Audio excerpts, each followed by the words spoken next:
ठीक है, और तुम्हें कभी मेरी मदद चाहिए तो तुम मेरी मदद ले सकती हो। मैं आज यहाँ से अपना सामान ले जा रही हूँ। 6 महीने तक मैं इस घर में नहीं आऊंगी। और हाँ, दादी माँ तुमसे कुछ अतरंगी चीज करने को कहे तो तुम सीधा मुझसे बात कर लेना, सिया बोली। आरोही ने कहा, क्या मैं एक सवाल कर सकती हूँ? सिया बोली, हाँ पूछो। आरोही बोली, आप अद्विजय से प्यार करती है ना, तो क्या आप अपने प्यार को किसी और के साथ देखना बर्दाश्त कर पाएंगी? सिया बोली, सच कहूँ तो नहीं, मगर जब वो खुश होगा तो मुझे ये देखकर खुशी होगी। खैर ये सब छोड़ो, ये बताओ क्या मैं तुम्हारी उस प्यारी सी बेटी से मिल सकती हूँ? वो अभी कहाँ है? क्या वो तुम्हारे साथ नहीं रहती? आरोही बोली, मेरी बेटी हॉस्पिटलाइज्ड है, उसे ल्यूकेमिया है। वॉट, उसे इतनी सीवियर बीमारी है? क्या उसके डैड को उसकी चिंता नहीं है? राहुल गुप्ता कैसा पिता है? पिता? क्या वो तो एक अच्छा पति भी नहीं है? वही वो इंसान है ना जो अद्विजय के पास तुम्हारी शादी का प्रपोजल लेकर आया था। इस तरह से वो एक पति कहलन के लायक भी नहीं है। अच्छा हुआ उस आदमी से तुम्हारा पीछा छूट गया। आरोही, दोबारा उसे जैसे इंसान के पास मत जाना। वो पिता कहलाने के लायक तो तब होगा जब वो उसका पिता होगा। ये आवाज अद्विजय की थी, जो कि कमरे में आते हुए सिया की बात सुन चुका था। सिया हैरान होकर बोली, अद्विजय ये तुम क्या कह रहे हो? अद्विजय बोला, हाँ ये सच है। आरोही को खुद ये नहीं पता है कि उसकी बेटी का पिता कौन है। अगर तुम्हारी और दादी की जिद नहीं होती तो मैं ये शादी हरगिज नहीं करता एक ऐसी लड़की से जिसने अपनी बेटी का फ्यूचर बर्बाद कर दिया हो। मिस्टर अद्विजय, आपको मेरी पर्सनल लाइफ में दखल देने का कोई हक नहीं है। आरोही ने गुस्से में अद्विजय को उंगली दिखाते हुए कहा। सिया बोली, अद्विजय तुम इस तरह कैसे अपनी वाइफ से बिहेव करते हो? क्या तुम उसके साथ स्वीट नहीं हो सकते? अद्विजय अपनी पॉकेट में अपने दोनों हाथ डालते हुए बोला, नेवर। अब चलो, मुझे ऑफिस जाना है, मैं तुम्हें तुम्हारे घर ड्रॉप कर देता हूँ। सिया ने पूछा, हाँ ठीक है। आरोही, तुम्हें भी कहीं जाना है? आरोही बोली, हाँ मुझे अपनी बेटी से मिलने जाना है। सिया बोली, तो ठीक है अद्विजय, सबसे पहले हम हॉस्पिटल चलेंगे आरोही की बेटी को देखने, उसके बाद तुम मुझे मेरे घर ड्रॉप कर देना, ठीक है? आरोही ने अद्विजय की ओर देखा कि शायद वो मना कर दे, मगर सिया की बात पर वो हाँ में गर्दन हिला दिया। तीनों फिर कार में बैठे। आरोही, सिया ने अपना थोड़ा सा सामान एक बैग में पैक किया और घर से तीनों निकल गए। हॉस्पिटल में जब आरोही और सिया धानी के वार्ड में पहुंची तो अद्विजय बाहर ही रुक गया। धानी ने जब अपनी मॉम को देखा तो उसने हाथ फैलाकर आरोही को गले लगने के लिए इशारा किया। आरोही ने कसकर अपनी बेटी को गले लगाया और उसे चूमते हुए बोली, क्या धानी ने अच्छे से बिहेव किया? धानी बोली, यस मम्मा, धानी एक ओबेडिएंट एंड स्वीट गर्ल है। मुस्कुराते हुए सिया धानी के पास आई। उसने धानी को देखकर एक्साइटली कहा, ओह लिटिल प्रिंसेस, आप तो वही है ना जो ब्लॉगिंग करती है? My god, I am a big fan of you. Dhani मुस्कुराते हुए बोली, थैंक यू, बट मैं आपको नहीं जानती। सिया बोली, मैं तुम्हारी मासी हूँ। धानी बोली, धानी को मासी से मिलकर अच्छा लगा। ये कहकर उसने अपना हाथ आगे बढ़ाया। सिया ने धानी के लिटिल हैंड को सहलाया और मुस्कुराने लगी। आरोही के कान में झुककर धानी बोली, मम्मा क्या न्यू डैडी मुझसे मिलने नहीं आना चाहते? आरोही बोली, धानी आपको ऐसे जिद नहीं करनी चाहिए। धानी बोली, sorry mamma, but I am so excited to meet him. Siya बोली, दोनों माँ बेटी में क्या बातें हो रही हैं? धानी ने सिया को देखकर कहा, मासी क्या आप मेरे डैड से मिली हो? क्या मेरे न्यू डैड मम्मा को प्यार करते हैं? वो कैसे हैं? इतने सारे सवाल सुनकर सिया बोली, यस वो काफी हैंडसम है और वो तुमसे मिलने भी आए हैं। धानी ने इधर उधर देखते हुए कहा, बट वो कहाँ पर है?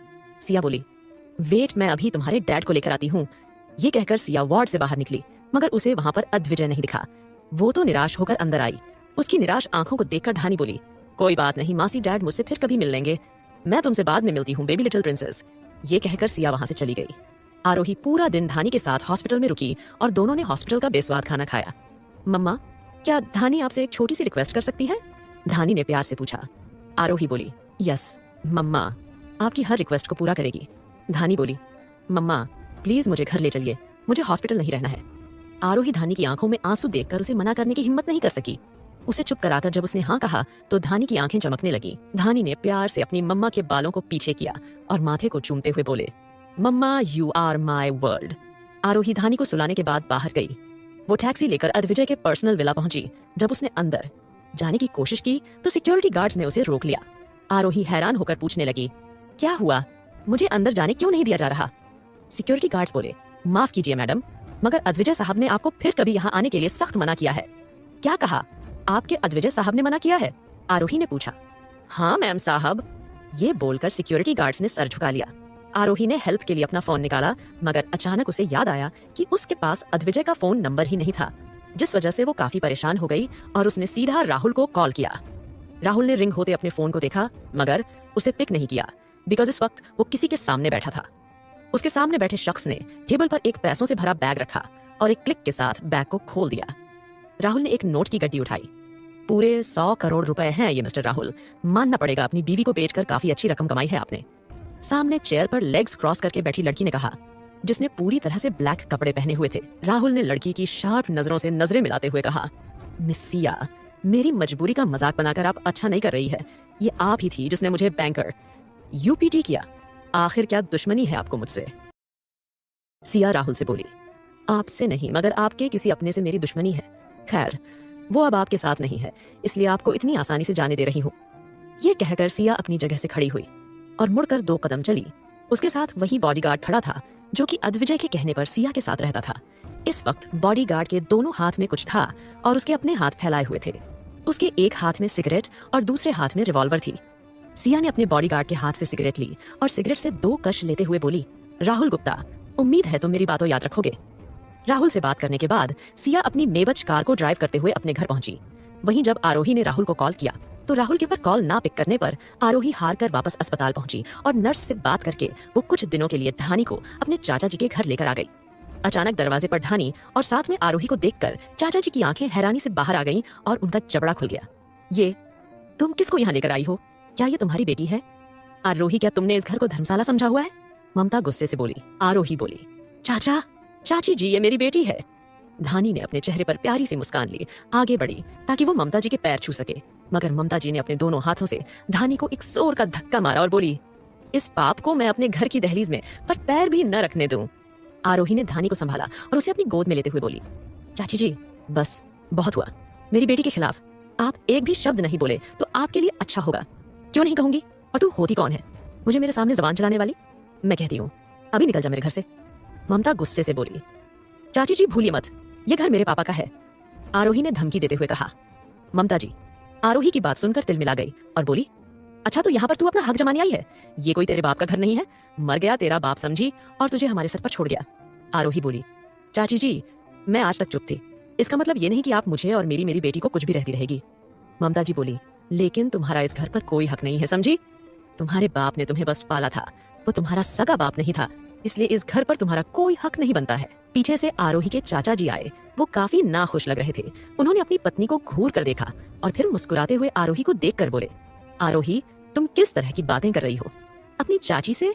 आरोही बोली, चाचा जी आज चाची ने अपनी हद को पार कर दिया है, वो मेरी मासूम बच्ची पर उंगली उठा रही थी।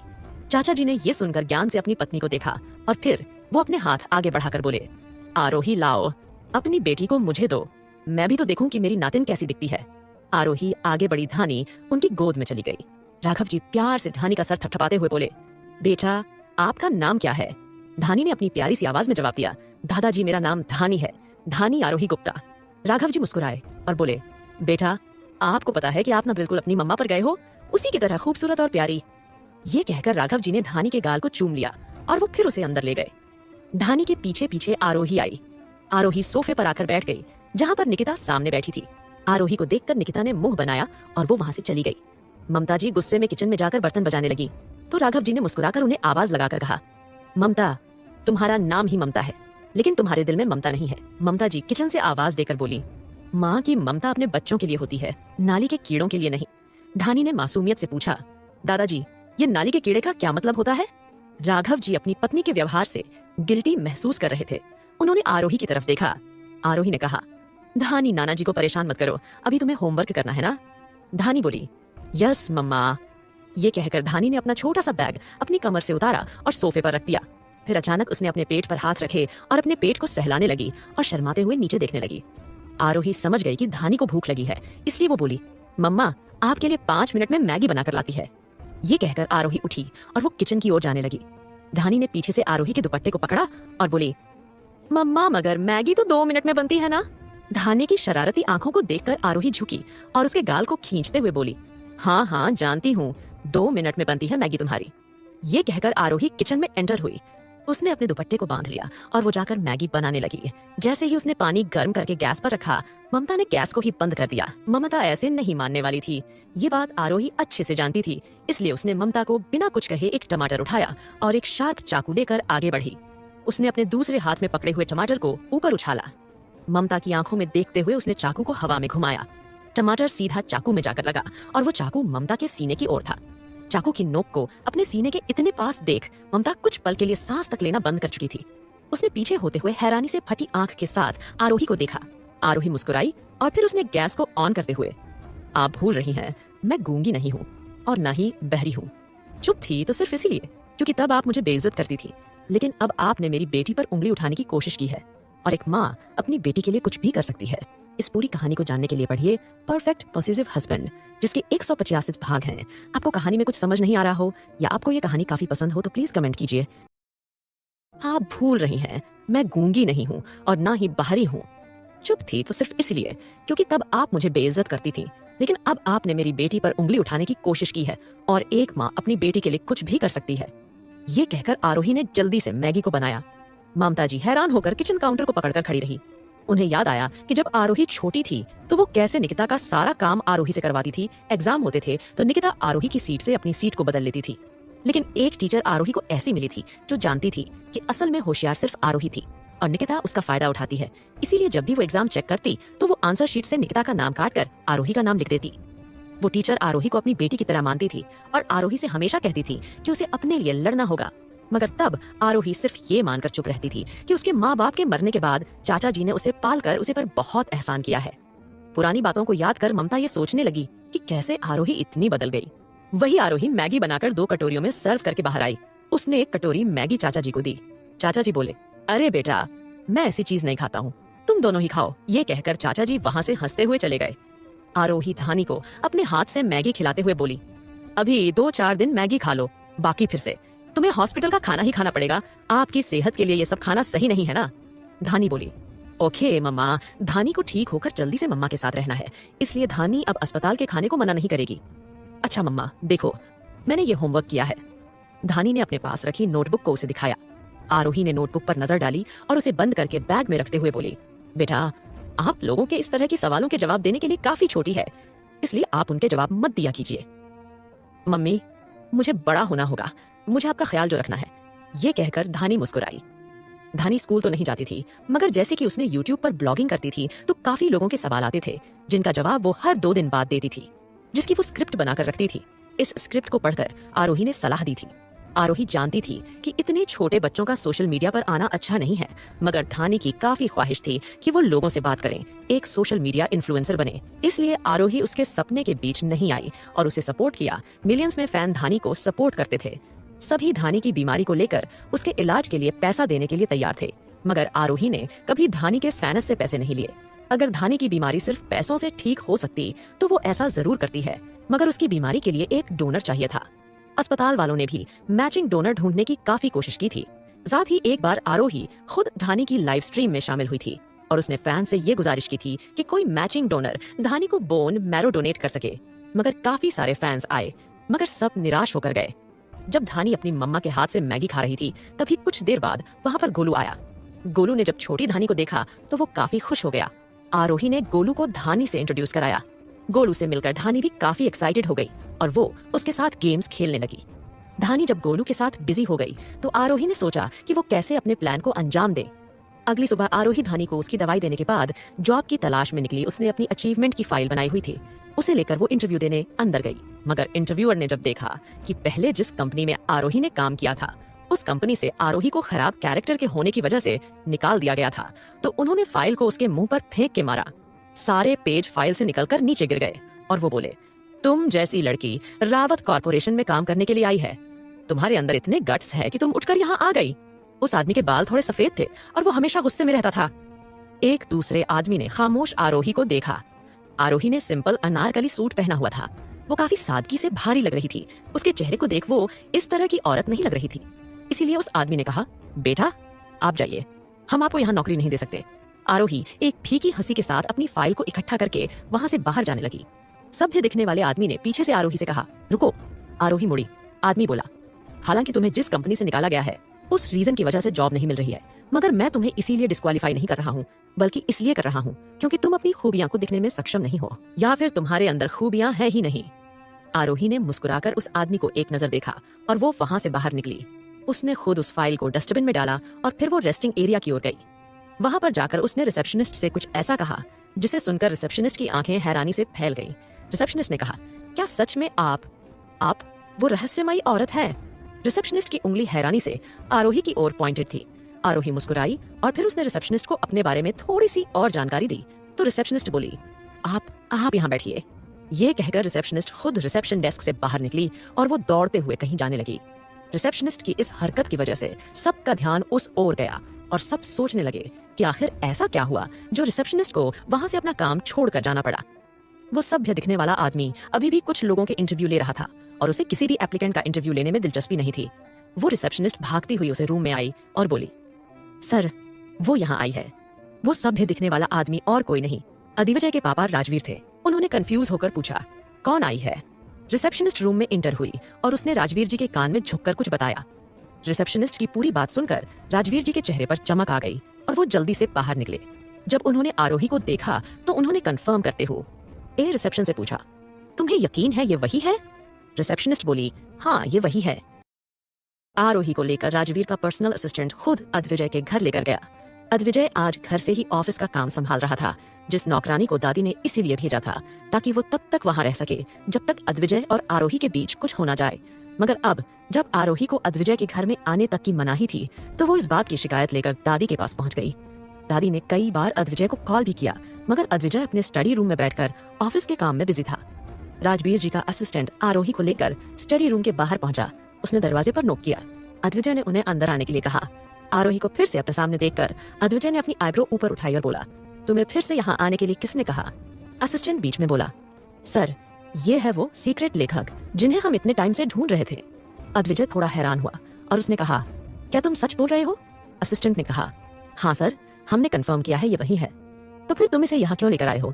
अदिविजय ने गुस्से से पूछा। असिस्टेंट ने कहा, सर ये आपसे मिलकर ही अपनी कुछ कंडीशंस रखना चाहती है। अदिविजय पॉज लेकर बोला, ठीक है बाहर चलकर बात करते हैं। ये कहकर अदिविजय ने अपना लैपटॉप बंद किया और बाहर सोफे पर आकर बैठ गया। उसने अपने पैरों को क्रॉस किया और अपनी पीठ को सोफे से टिकाकर बैठ गया। बताइए आपकी क्या शर्तें हैं? असिस्टेंट ने कहा। आरोही बोली, मेरी पहली शर्त है कि मूवी के लिए जो भी एक्टर सेलेक्ट किए जाएंगे उन सबको मैं ही फाइनल करूंगी, और मेरी दूसरी शर्त ये है कि मैं खुद मूवी की शूटिंग देखना चाहूंगी और साथ ही मुझे रावत कॉर्पोरेशन में एक जॉब पर रखा जाए। अगर तुम जॉब ही करना चाहती हो तो तुम इंटरव्यू क्यों नहीं देती?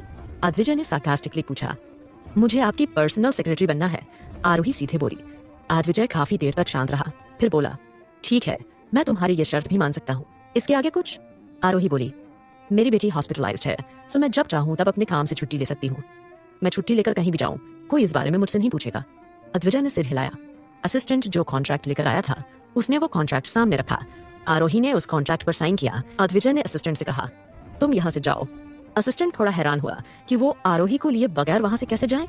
असल में वो नहीं जानता था कि आरोही अदिविजय की वाइफ है, मगर वो अदिविजय के ऑर्डर के खिलाफ भी नहीं जा सकता था, इसलिए वो बाहर चला गया।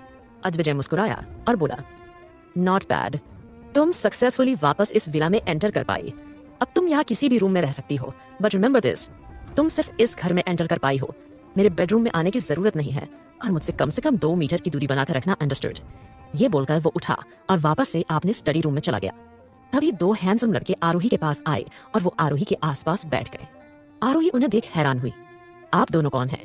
एक लड़का हंसते हुए बोला, hello my name is Kumar. Aarohi ने दूसरे लड़के की तरफ देखा और वो काफी देर बाद बोला, मैं राज हूँ, लेकिन आप लोग यहाँ क्या कर रहे हैं? आरोही ने पूछा। कुमार ने कहा, ये हमारे मामा जी का घर है। आप यहाँ क्या कर रही हैं? मिस ब्यूटीफुल, एक्टिंग करना बंद करो, राज ने शांति से कहा। बकवास मत करो, मैं अभी मिस ब्यूटीफुल से बात कर रहा हूँ, कुमार ने राज को डांटा। आरोही उन दोनों के बीच से खड़ी हुई। कुमार ने जल्दी से कहा, प्लीज मिस नाराज मत होइए, मैं आपको छेड़ नहीं रहा था। असल में मैं आपको छेड़ भी नहीं सकता, आप असल में मेरी मामी हैं, मैं ऐसा पाप कैसे कर सकता हूँ? क्या? आरोही शॉकिंगली बोली। कुमार ने कहा, हाँ मुझे और इस राज को इस शादी के बारे में पता है और हम दोनों यहाँ आपको और मामा जी को करीब लाने के लिए आए हैं। आप हमसे कोई भी टिप्स ले सकते हैं। आरोही मुस्कुराए और बोली, अभी तो मुझे इसकी कोई जरूरत नहीं है। अच्छा ठीक है, आप फिर हमसे कोई भी हेल्प ले सकती हैं, हम आपकी कोई भी मदद कर सकते हैं। आरोही ने कुछ सोचा और बोली, अच्छा क्या आप लोग एक अच्छा अपार्टमेंट ढूंढने में मेरी मदद कर सकते हैं? कुमार ने कहा, हाँ बिल्कुल, आप बताइए आपको किस सोसाइटी में घर लेना है और घर लेना ही क्यों है? क्या आप मामा जी के साथ रहती हैं? हाँ, आपकी एक बेटी भी है ना, आप उससे हमें कब मिलवा रही हैं? जल्दी। ये कहकर आरोही वहां से बाहर निकलने लगी। कुमार और राज दोनों एक कार में बैठे। आरोही पीछे पैसेंजर सीट पर बैठी और उसने उन्हें हॉस्पिटल का एड्रेस बताया। उसी हॉस्पिटल में रूपाली चॉकलेट्स और काफी तरह के गिफ्ट्स लेकर पहुंची। उसके चेहरे पर एक स्माइल थी। रूपाली के साथ साथ दिव्या भी हॉस्पिटल आई थी। चेकअप कराने के बाद डॉक्टर ने रूपाली को बताया था कि दिव्या के पेट में हेल्थी ट्विंस बेबी पल रहे हैं, जिससे वो काफी खुश थी। दिव्या, तुम कितनी लकी माँ हो, तुम एक साथ 2 बेटों की माँ बनोगी। रूपाली खुश होते हुए दिव्या से बोली। दिव्या रूपाली की बात से थोड़ी नाखुश नजर आई और बोली, आंटी जी, जरूरी नहीं है कि मुझे 2 लड़के ही हो। आप तो जानती है ना, लड़के या लड़की होना भगवान की मर्जी है। ये सुनकर रूपाली बोली, अरे देखना, तुम्हें बेटे ही होंगे। अगर ऐसा नहीं होता है तो मैं गुरुजी से मिलूंगी। दिव्या बच्चे के जेंडर के बारे में और कुछ नहीं सुनना चाहती थी, इसलिए उसने टॉपिक चेंज करते हुए पूछा, आंटी, आप ये चॉकलेट्स किसके लिए लेकर जा रहे हैं? ये सुनकर रूपाली मुस्कुराते हुए बोली, ये सब तो आरोही की बेटी के लिए है। आज हम उससे मिलने जा रहे हैं। ये सुनकर दिव्या बीच में ही रुक गई। रूपाली मुड़ी और बोली, तुम पीछे क्यों रुक गई हो? क्या हुआ? दिव्या के चेहरे पर अजीब एक्सप्रेशंस को देखकर रूपाली ने उसका हाथ पकड़ा और बोली, अरे तुम जो कुछ भी सोच रही हो उसे दिमाग से निकाल दो। मैं तो बस ये देखना चाहती हूँ कि हमारे घर से जाने के बाद वो आरोही कैसी जिंदगी की रही है। ये कहकर वो उस वार्ड के पास पहुंची जहाँ पर धानी एडमिट थी। मिस, आप यहाँ कहाँ जा रही हैं? एक नर्स ने रूपाली को रोक कर पूछा। रूपाली ये सुनकर थोड़ी चिढ़ गई और बोली, मैं अपनी पोती से मिलने जा रही हूँ, तुम मुझे क्यों रोक रही हो? नर्स ने कहा, मैडम, मिस धानी की मॉम ने धानी को किसी से भी मिलने से मना किया है। रूपाली झल्लाते हुए बोली, अच्छा, वो चुड़ैल कुछ भी कहेगी और तुम उसका ऑर्डर मानोगी? हाँ, अभी मैंने तुम्हें बताया ना, मैं धानी की दादी हूँ, हटो मेरे रास्ते से। रूपाली ने उसे धक्का दिया। लेकिन मैडम, ये कहते हुए नर्स ने रूपाली का हाथ पकड़ने की कोशिश की। नर्स आगे आई तो उसने दिव्या को पुश किया, जिससे कि रूपाली बौखला गई और उसने तभी उस नर्स के गाल पर एक झन्नाटेदार थप्पड़ मारा। तुम्हारी हिम्मत कैसे हुई मेरी होने वाली बहू को टच करने की? तुम जानती भी हो वो प्रेग्नेंट है। अगर मेरे होने वाले ग्रैंड चाइल्ड को कुछ हुआ ना, तो मैं तेरे पूरे हॉस्पिटल को एक रात में बंद करवा सकती हूँ। दिव्या बीच में बोली, आंटी, इस सब में नर्स की कोई गलती नहीं है, ये सब आरोही की वजह से हो रहा है। हटो यहाँ से, आरोही को तो मैं देख लूंगी। ये कहकर रूपाली ने नर्स को धक्का दिया और वो वार्ड के अंदर चली गई।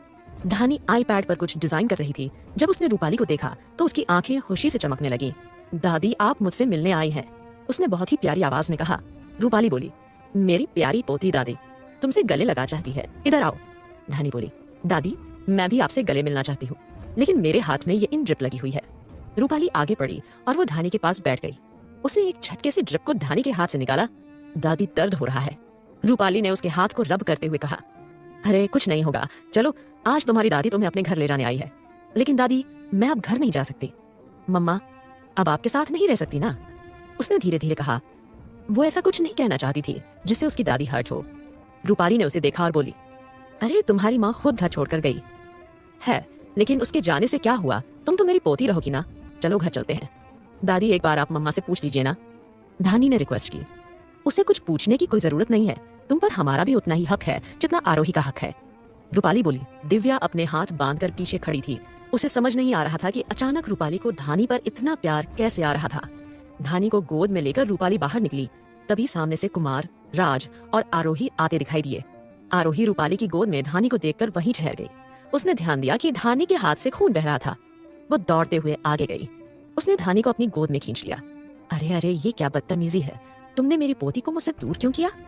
रूपाली ने अपनी आंखों से धूल कर कहा। माँ जी, अब आप यहाँ पर कौन सा खेल खेलने आई है? आरोही ने कहा।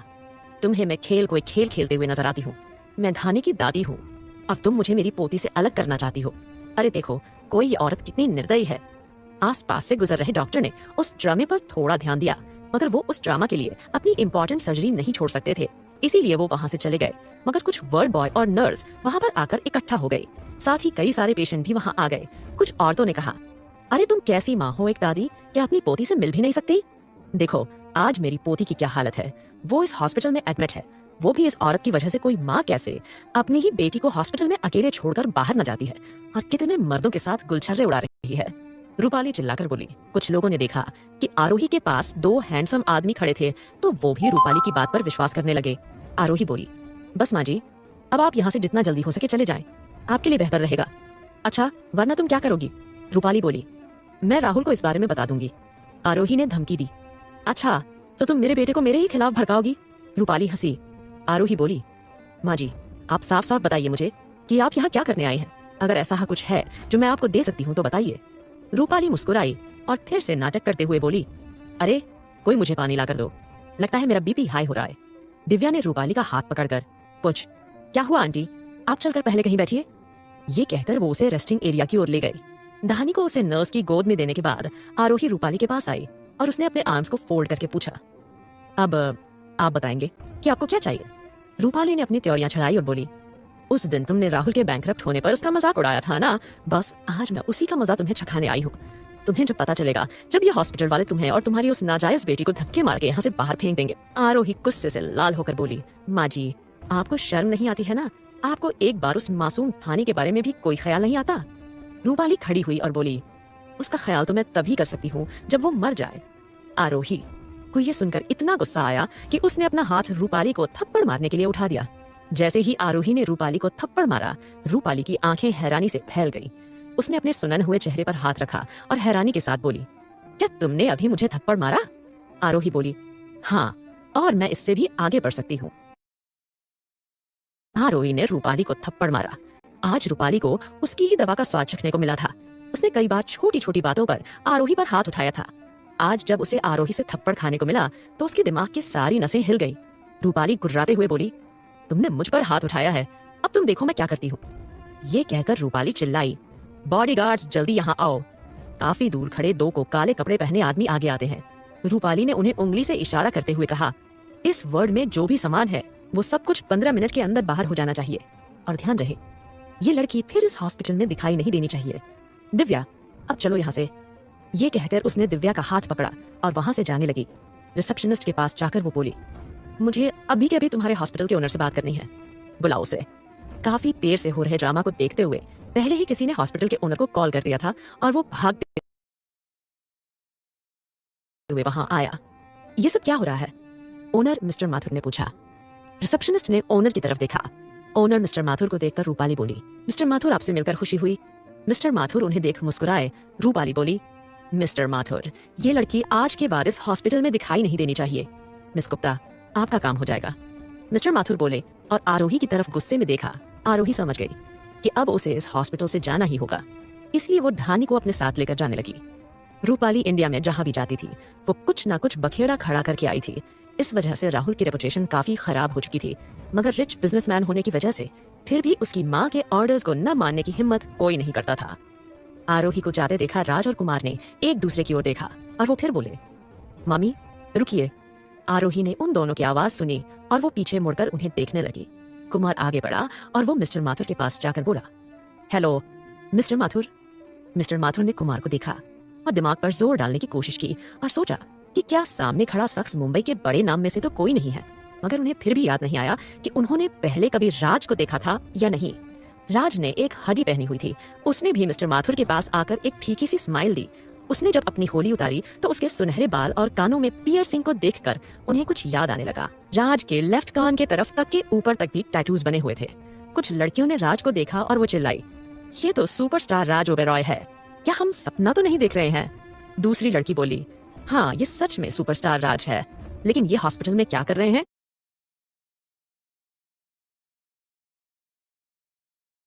क्या हमारे सुपरस्टार को कुछ हो गया है? लड़कियां एक ग्रुप बनाकर राज की ओर बढ़ने लगी, मगर राज मिस्टर माथुर को गुस्से से घूर रहा था। मिस्टर माथुर मुस्कुराकर बोले, ओ मिस्टर ओबेरॉय, आपका हमारे हॉस्पिटल में कैसे आना हुआ? वैसे मेरी छोटी बेटी आपकी बहुत बड़ी फैन है, क्या आप उसके लिए ऑटोग्राफ दे सकते हैं? ये कहते हुए मिस्टर माथुर ने रिसेप्शन डेस्क पर रखे कॉपी पेन को उठाया और राज की ओर बढ़ाया। राज बोला, आपकी बेटी? माथुर मुस्कुराते हुए बोले, हाँ मेरी बेटी 8 साल की है, बहुत मासूम है वो। राज ने एक फेक स्माइल लिए मुस्कुराते हुए अपनी नजरों को आरोही की ओर घुमाया और इशारा करते हुए बोला, उस लड़की को देखिए, क्या वो आपकी बेटी से कम मासूम है? क्या वो प्यारी नहीं है? सभी की नजरें उस ओर घूम गई, जिससे धानी को गोद में लेने वाली नर्स थोड़ी घबरा गई। मिस्टर माथुर बोले, मैं समझा नहीं आप क्या कहना चाह रहे हैं। राज बोला, आपके हॉस्पिटल में हर रोज यही होता है? क्या होता है? मिस्टर माथुर अभी भी ना समझ बनाकर बोले। राज ने कहा, एक औरत आकर कहती है कि यहाँ पर उस बच्ची का इलाज नहीं होगा और आपने कह दिया कि उसका इलाज नहीं होगा, उसे हॉस्पिटल से बाहर कर दिया जाएगा। मिस्टर माथुर,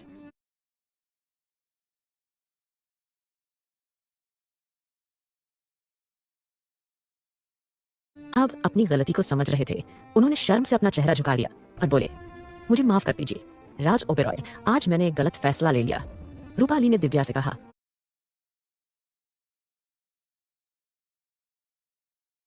दिव्या ये लड़का कौन है? और ये इस आरोही की इतनी साइड क्यों ले रहा है? क्या तुम इसे जानती हो? दिव्या बोली, हाँ आंटी, ये इंडिया का अभी अभी पॉपुलर हुआ सुपरस्टार है। इससे बड़ी बात यह है कि वो ओबेरॉय फैमिली से बिलोंग करता है। लेकिन ये आरोही की तरफदारी क्यों कर रहा है? इसका आरोही से क्या लेना देना? उसने पूछा। पता नहीं आंटी, मगर शायद अब हॉस्पिटल के ओनर अपने फैसले से पीछे हटते हुए नजर आ रहे हैं। हमें क्या करना चाहिए? दिव्या ने बताया। रूपाली बोली, दिव्या, भले ही ये कितने भी अमीर लोग हैं, मैं आज इस आरोही को और इसकी बेटी को हॉस्पिटल से बाहर करके ही रहूंगी। तुम देखती जाओ। बस ये कहकर रूपाली ने दिव्या का हाथ पकड़ा और उसे अपने साथ लेकर कुमार के पास गई। कुमार ने उन दोनों प्लाटिंग करने वाली औरतों को घूर कर देखा। बेटा, तुम वो सुपरस्टार हो ना? मैंने देखा कि तुमने अपनी पिछली मूवी में कितनी अच्छी एक्टिंग की थी। रूपाली ने कहा। पिछली मूवी? आप कौन सी मूवी की बात कर रही हैं? कुमार ने आईब्रो उठाकर पूछा। रूपाली ने मिस्टर माथुर के हाथ से पेपर पेन छीन कर कहा, क्या तुम मुझे एक ऑटोग्राफ दे सकते हो?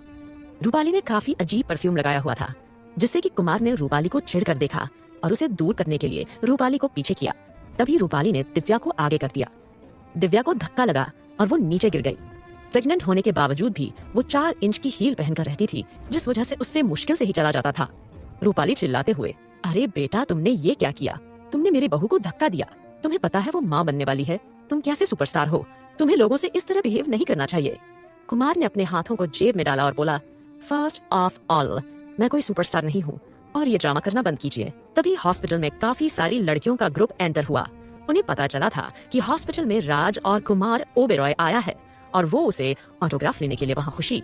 जब उन्होंने सुना कि राज जैसा कोई सुपरस्टार इस तरह एक बूढ़ी औरत और प्रेग्नेंट औरत के साथ बिहेव कर रहा है, तो उनके साथ आए लड़के उन्हें वहाँ से ले जाने लगे। कुछ लड़कों ने तो वहाँ पर हो रहे ड्रामा को शूट भी करना शुरू कर दिया और इंटरनेट पर उनके पोस्ट डालते ही हंगामा होने लगा। तभी राज के फोन पर उसके मैनेजर ने कॉल करके कहा कि उन्हें जल्द से जल्द हॉस्पिटल से निकलना चाहिए, वरना उनकी पब्लिक इमेज खराब हो जाएगी। राज ने फोन काटने के बाद कुमार से कहा, कुमार, चलो यहाँ से। इस औरत की वजह से हमारी पब्लिक इमेज खबर हो रही है और यहाँ पर काफी फैंस भी इकट्ठा हो चुके हैं। कुमार बोला, लेकिन हम मामी के साथ कुछ नहीं होने दे सकते।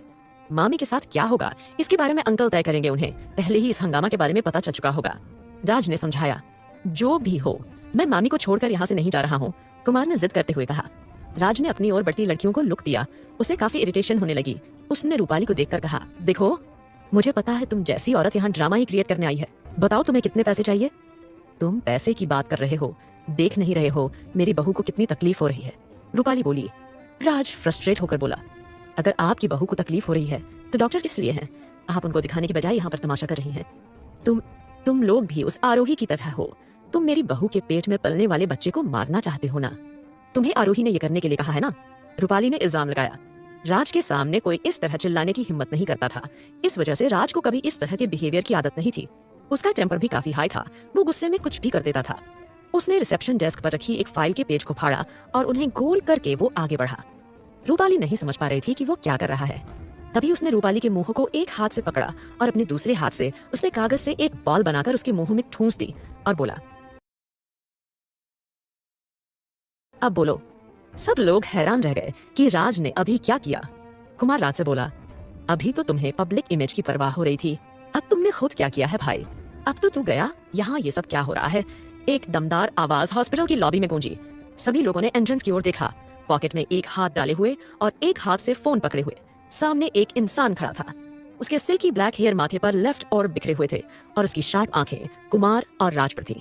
उसके आसपास 5 बॉडीगार्ड हाथ बांधे हुए खड़े थे और उन्होंने अपने कोट पर माइक लगाए हुए थे। सभी लोग उसे देख चिल्लाए, अद्विजय रावत, ये यहाँ क्या कर रहे हैं? My god, Advijay Rawat. सच में मैं आज पहली बार मिस्टर रावत को देख रही हूँ।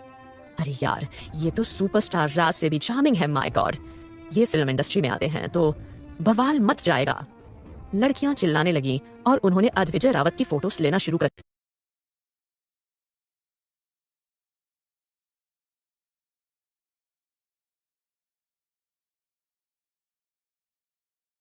किया, मगर तुरंत बॉडीगार्ड्स अद्विजय के आगे आ गए, जिस वजह से वो लड़कियां सिर्फ बॉडीगार्ड्स की ही फोटो ले पाई। अद्विजय बॉडीगार्ड के घेरे में चलते हुए रूपाली के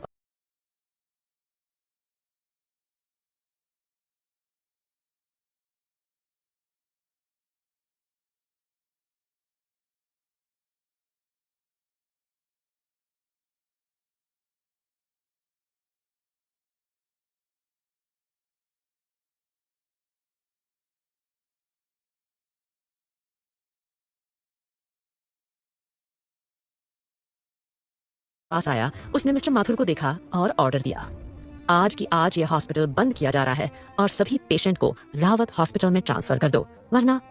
जी सर, मिस्टर माथुर ने घबराते हुए कहा। वो इस बात की बहस नहीं कर सकता था कि उसके हॉस्पिटल को बंद क्यों किया जा रहा है। बस उसे समझ आ गया कि वो बर्बाद हो चुका है। अद्विजय फिर 2 कदम आगे बढ़कर दिव्या से बोला, तुम प्रेग्नेंट हो। अद्विजय की नीली गहरी आंखों में देखते हुए दिव्या को खो गई और उसका मुंह हैरानी से खुला हुआ था। काफी देर बाद उसे समझ आया कि अद्विजय कुछ बोला रहा है, तो उसने हाँ में सिर हिलाया। अद्विजय बोला, अगर चाहती हो कि तुम्हारा बच्चा इस दुनिया में आए तो यहाँ से अभी के अभी गायब हो जाओ, फिर कभी मेरे परिवार के लोगों से उलझने की कोशिश मत करना। दिव्या ने रूपाली का हाथ पकड़ा और उसे खींचते हुए वहां से ले जाने लगी। रूपाली ने अपने मुंह से कागज को निकाला और बोला, ये किस परिवार की बात कर रहा है? क्या ये उन 2 लड़कों की बात कर रहा है या आरोही की? आंटी, आप अभी इस बारे में कोई सवाल नहीं कीजिए और चुपचाप यहाँ से चलिए, वरना हमारे साथ बहुत बुरा हो सकता है।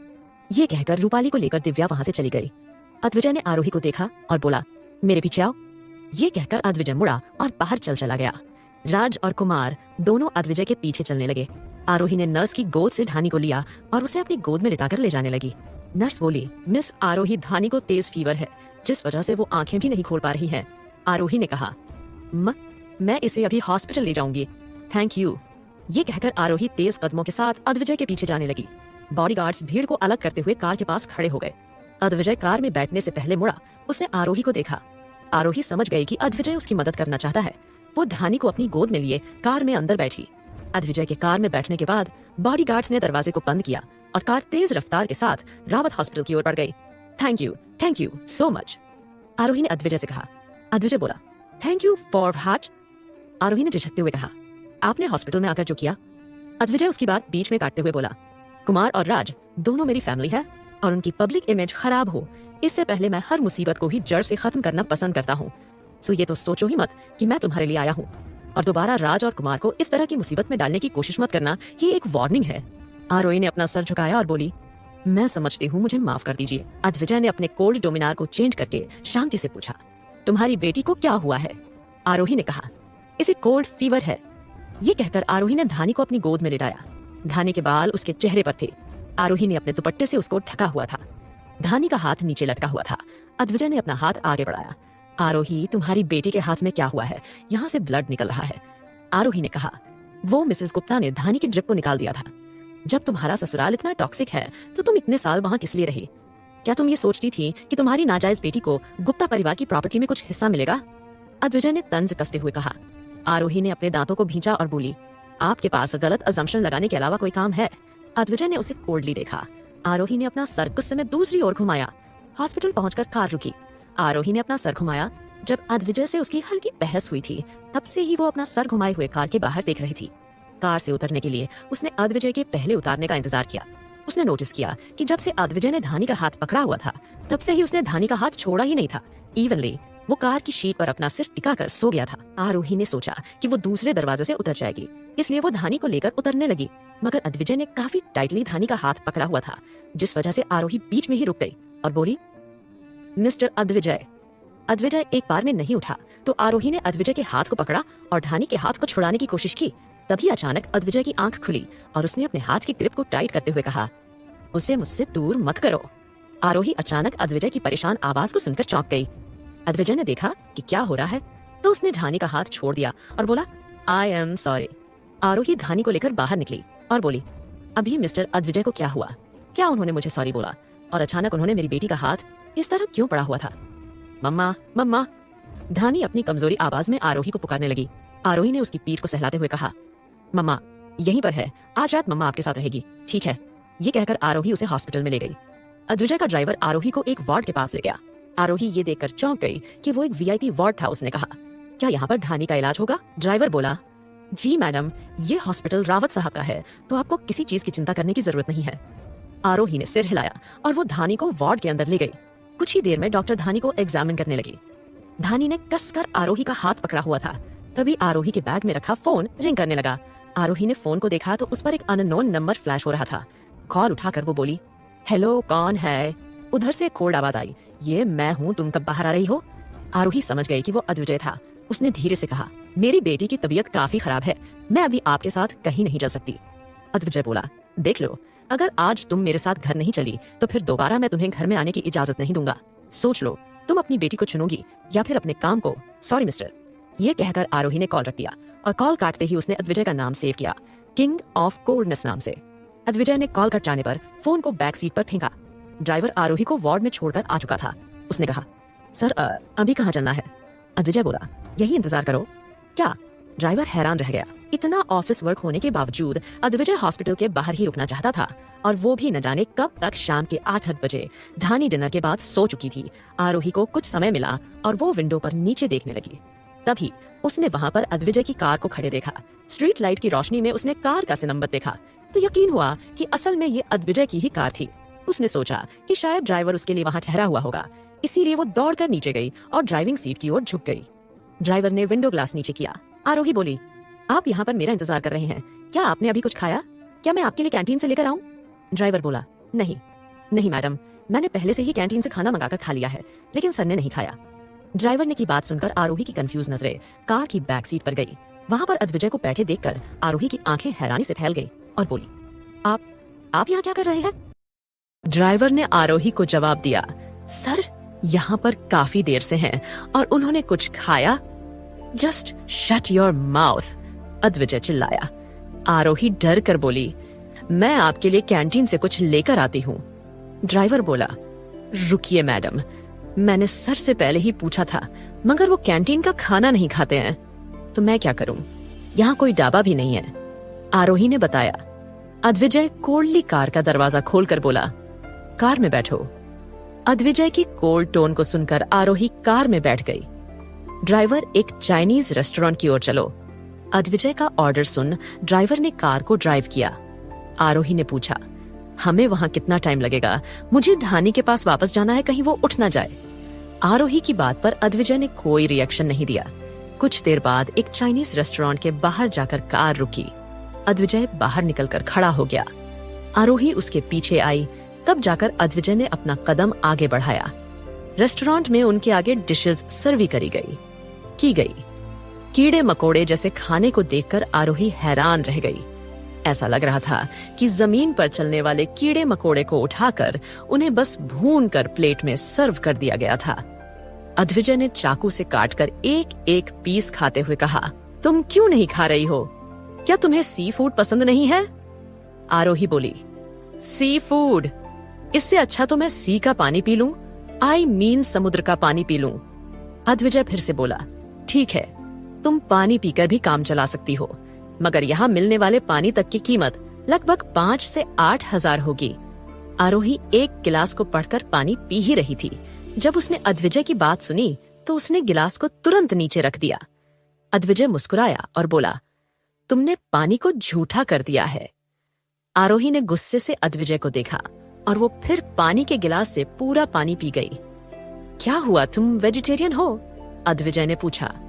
आरोही ने हाँ में सर हिलाया तो अद्विजय ने को बुलाया।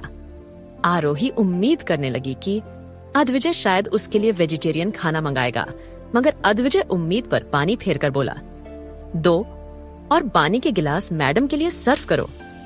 आरोही का मुंह खुला रह गया।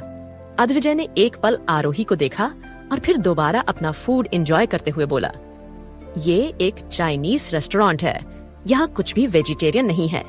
सच बताओ, क्या तुम इस तरह के रेस्टोरेंट में कभी आई भी नहीं हो? आरोही ने ना में गर्दन हिला दी।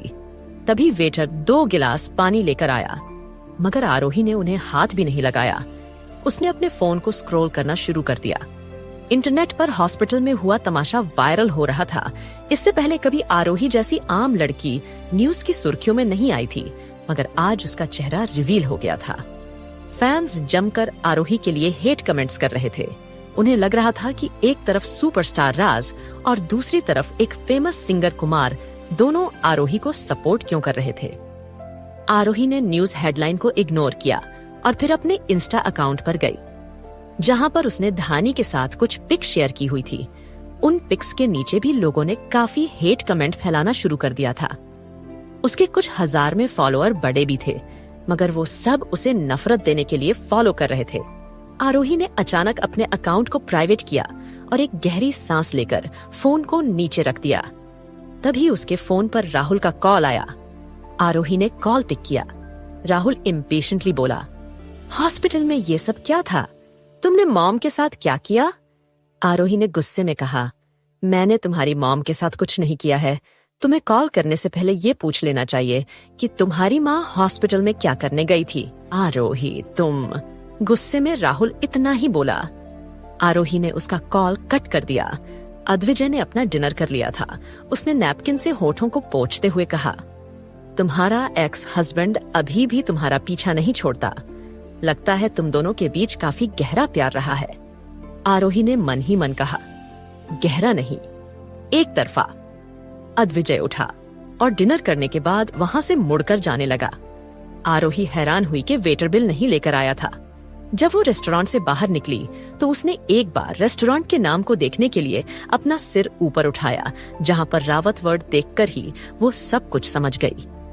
कार में बैठते ही अद्विजय ने पूछा, मेरे विला के साइड में जो दूसरा विला है, क्या तुम उसमें रहना चाहोगी? आरोही हैरान हुई और बोली, वो विला? नहीं, मैं इतना महंगा घर नहीं लेना चाहती। मैं सिर्फ कुछ 10-15 लाख अफोर्ड कर सकती हूँ। अद्विजय मुस्कुराया और बोला, तुम्हारे कॉन्ट्रैक्ट में लिखा गया है कि कंपनी तुम्हें अपार्टमेंट देगी। तुम्हें उसका पे आउट करने की जरूरत नहीं है। मगर हाँ, कॉन्ट्रैक्ट में ये नहीं लिखा हुआ था कि मैं तुम्हारी बेटी के एक्सपेंसेस उठाऊंगा। तो अब तुम्हारी बेटी रावत हॉस्पिटल में वीआईपी वार्ड में है। तुम्हें उसके एक्सपेंसेस बेयर करने पड़ेंगे और तुम मेरे लिए सेक्रेटरी का काम करना चाहती हो तो तुम्हें इस हिसाब से हर महीने सेक्रेटरी की जॉब के लिए सैलरी नहीं मिलेगी। और साथ ही एक सेक्रेटरी की जॉब के लिए मेरी कंपनी 80,000 ही पे करती है और तुम्हारी बेटी का मंथली चार्जेस 2 से 2.5 लाख होगा। आरोही सुनकर दंग रह गई। उसने कहा, तो अब मैं क्या कर सकती हूँ? अद्विजय बोला, वेल, मेरा ड्राइवर काफी बूढ़ा हो गया है। तुम क्यों ना मेरी ड्राइवर बन जाओ? ये सुनकर ड्राइवर बुरी तरह चौंक गया और उसके हाथ कांप गए, लेकिन जल्दी से उसने स्टीयरिंग व्हील को संभाल लिया।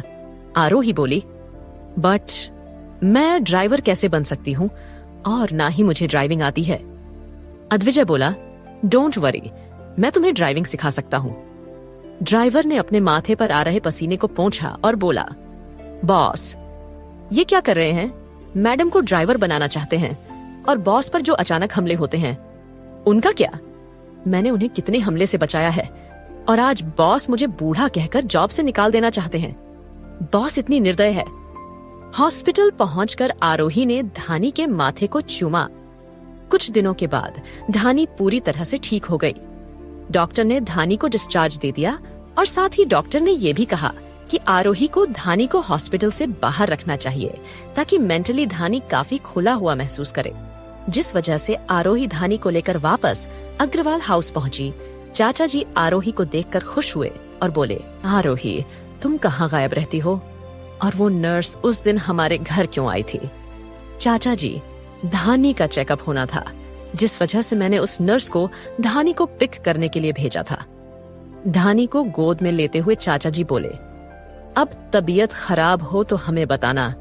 ये हमारी भी कुछ लगती है, क्या हम इसके लिए परवाह नहीं कर सकते? नानू, डोंट वरी धानी, अब अपनी तबीयत खराब ही नहीं होने देगी। ये कहकर धानी मुस्कुराई। राघव जी ने उसे प्यार से गाल पर किस करते हुए कहा, हाँ, हम भी तुम्हें बीमार नहीं होने देंगे। अब अच्छे से खातिरदारी जो करेंगे। ये कहकर राघव जी मुस्कुराए।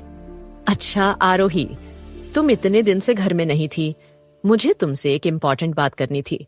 राघव जी बोले। आरोही ने कहा, बताइए चाचा जी, आपको मुझसे क्या बात करनी है? राघव जी बोले, आरोही, दरअसल निकिता भी अब काफी बड़ी हो गई है। हमने उसकी शादी के लिए एक लड़का देखा है। लड़का बहुत ही अमीर फैमिली से है, तो शादी में हमें ज्यादा खर्चा भी करना पड़ेगा। तुम तो जानती हो, मैं एक छोटी सी नौकरी करता हूँ। आरोही मुस्कुराते हुए बोली, डोंट वरी चाचा जी, मैं जॉब करूंगी और निकिता की शादी के लिए कुछ पैसे इकट्ठा करूंगी। अच्छा, कब है निकिता की शादी? राघव जी बोले, बस अगले महीने और मेरे पास आरोही। सच बताऊं तो बिल्कुल भी पैसे नहीं है। ऊपर से मैं कर्ज में हूँ, तो हमारे पास सिर्फ एक ही उपाय है जिसमें तुम ही हमारी मदद कर सकती हो। आरोही ने पूछा, बताइए चाचा जी, मैं आपकी क्या मदद कर सकती हूँ? ये कहकर आरोही हॉल में अंदर गई और धानी को सोफे पर बैठा दिया। राघव जी गंभीर होकर बोले, दरअसल हमें ये घर बेचना होगा। ये सुनकर आरोही काफी शॉक रह गई और उसने कहा, चाचा जी, मगर आपके पास इसके अलावा कोई घर नहीं है, आप कहाँ रहेंगे? ये सुनकर राघव जी बोले, हम किराए पर रहेंगे, लेकिन कर्ज निपटाना और निकिता की शादी करना बहुत जरूरी है। बस तुम एक आखिरी बार हमारी मदद कर दो। आरोही ने कंफ्यूज होकर पूछा, मैं क्या कर सकती हूँ? चाचा जी, आरोही, ये घर हमारा नहीं है, भाई साहब ने ये घर हमें दिया था, जिस वजह से इस पर सिर्फ तुम्हारा हक है, तो क्या तुम इस घर को बेच सकती हो?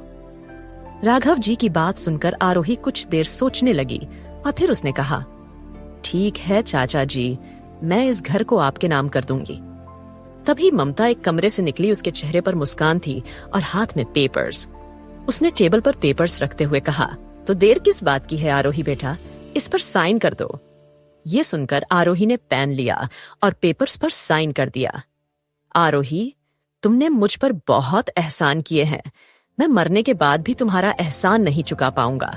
राघव जी ने कहा, चाचा जी, मैं इस परिवार का हिस्सा हूं और मुझे इस परिवार को सपोर्ट करना चाहिए। अब बस आप शादी की तैयारी कीजिए। आरोही मुस्कुराकर बोली, मम्मा, मेरी मासी की शादी होगी। धानी अपनी लाइफ में पहली बार कोई शादी अटेंड करेगी। वाओ, धानी ने खुश होकर कहा। 1 महीने के अंदर आरोही की novel hate at first sight से बनने वाली मूवी में काम करने वाले एक्ट्रेस के लिए ऑडिशन फेज शुरू हो गए। शादी होने से पहले आरोही कुछ बार शूटिंग के लिए सेट पर जाने लगी। इस बीच एक डायरेक्टर ने आरोही को कांटेक्ट करने की कोशिश की, मगर आरोही से कांटेक्ट ना होने के बाद डायरेक्टर सीधा राज के पास पहुंचा और उसने जो बात राज को बताई, उसे सुनकर राज हैरान रह गया। राज फिर उस सेट पर पहुंचा जहां पर आरोही मौजूद थी। आरोही के कंधे पर जब किसी ने पीछे से हाथ रखा तो आरोही चौंक कर पीछे मुड़ी। राज ने कहा, मामी जी, मुझे आपसे कुछ बात करनी है। ये सुनकर आरोही ऑकवर्ड फील करने लगी और उसने कहा, राज, आप मुझे बाहर मामी मत कहिए, इस सीक्रेट मैरिज के बारे में बाहर किसी को नहीं पता है। ये सुनकर राज बोला, ठीक है, तो मैं आपको आरोही कहकर ही बुलाऊंगा। ये सुनकर आरोही मुस्कुराई और बोली, अब बताइए, आपको मुझसे क्या काम है? ये सुनकर राज बोला, एक डायरेक्टर आपके साथ सॉन्ग करना चाहता है। ये सुनकर आरोही हैरान हुई और बोली, मेरे साथ? हाँ, और आपके साथ 2 और मेल एक्टर होने वाले हैं, राज ने बताया। आरोही को ये मजाक लगा और बोली, अच्छा, तो वो मेल एक्टर कौन होंगे? ये सुनकर राज बोला, मैं और कुमार। ये सुनकर वो दंग रह गई। What are you serious? Aarohi ने हैरान होकर पूछा। ये सच है और हमें इस सॉन्ग में काम करने से कोई प्रॉब्लम नहीं है। ये सुनकर आरोही बोली, बट मुझे प्रॉब्लम है। राज ने कहा, मामी, एक्चुअली मैं आपको एक बात बताता हूँ, जब से हॉस्पिटल में वो कांड हुआ है तब से मेरी इमेज काफी खराब हो गई है। साथ ही आपको भी ट्रोल किया जा रहा है और डायरेक्टर ने इस मौके का फायदा उठाना चाहता। वो एक मूवी बनाना चाहता है जिस मूवी के नाम पर ही एक सॉन्ग बनाई जा रही है, जिसमें हम तीनों के होने पर पब्लिसिटी होगी और उसका फायदा होगा। साथ ही इसमें हमारा भी फायदा है। हम आपके बारे में फैल रहे रूमर्स को हटवा पाएंगे, साथ ही मेरी इमेज भी इतनी खराब नहीं होगी। ये सुनकर आरोही बोली, इससे अगर आपका फायदा होता है तो मैं तैयार हूँ। आरोही के यहाँ करते ही शूटिंग शुरू हो गई। आरोही इन दिनों जैसे ये भूल ही गई कि उसे अद्विजय के पास जाना है। वैसे भी हॉस्पिटल में उसने धानी को चुना था, जिस वजह से अद्विजय शायद उसे घर में एंट्री भी नहीं देता। सॉन्ग की शूटिंग के वक्त कुमार और राज दोनों की आरोही से काफी अच्छी बॉन्डिंग हो गई और सेट पर तीनों काफी मस्ती करते, जिस वजह से शूटिंग के वक्त हो रही उनकी मस्ती लोगों को खूब पसंद आती। सॉन्ग के रिलीज होते ही मिलियंस में व्यूज आने लगे उसे। सॉन्ग में आरोही एक कॉलेज स्टूडेंट थी जो कि एक कैफे में काम करती थी। वहीं वो दोनों सुपरस्टार जो कि कभी बचपन में पक्के दोस्त हुआ करते थे, आरोही पर उन दोनों को क्रश हो जाता है। आरोही साफ दिल की होती है और वो उन दोनों के ही प्रपोज को रिजेक्ट करके उनसे दोस्ती करती है और उन्हें दोस्ती के मायने बताती है, जिस वजह से तीनों ही काफी पक्के दोस्त बन जाते हैं। उस सॉन्ग को सुनने के बाद हर कोई ये समझ गया कि एक बार दिल टूटने के बाद भी लोग दोस्त बन सकते हैं। पास्ट तभी बीच में आता है जब उसे बीच में लाया जाता है। इस अच्छे मैसेज के साथ लोगों को ये गाना और आरोही दोनों ही काफी पसंद आए। लोग हॉस्पिटल में हुए हादसे को भूल गए। इसी बीच एक स्विमिंग पूल के अंदर एक मस्कुलर आदमी स्विमिंग कर रहा था। तभी उसका दोस्त आकर बोला, वरुण देख, ये तो तेरी आरोही है ना, इससे तो तेरी शादी होने वाली है और ये इन 2 लड़कों के साथ क्या कर रही है? क्या तूने इसे इतनी छूट दी हुई है? ये सुनकर वरुण नाम का वो शख्स पूल से बाहर निकला। उसने टॉवल से अपने गीले शरीर पर आए पानी को पोंछा और बोला, तुम्हें कोई गलत फहमी हुई है। मेरी आरोही अभी तो शादियों की तैयारी में बिजी है। ये सुनकर वरुण का दोस्त साहिल बोला, भाई ये देख, फोन में तुझे सब समझ आ जाएगा। ये सुनकर वरुण ने साहिल के हाथ से फोन लिया और वो सॉन्ग देखा। इम्पॉसिबल, मैंने उससे कहा था मेरी बीवी घर से बाहर नहीं निकलनी चाहिए, मुझे पसंद नहीं कि वो इस तरह के कम करे। ये सुनकर साहिल बोला, भाई अब तू देख ले, कहीं वो हाथ से ना निकल जाए। ये सुनकर साहिल बोला, डोंट वरी, शादी में सिर्फ 4 दिन बाकी हैं। शादी के बाद मैं आरोही से हर चीज का हिसाब लूंगा। दोस्तों, हमारे चैनल को ऐसे ही प्यार देते रहिए और लाइक और सब्सक्राइब जरूर कीजिए।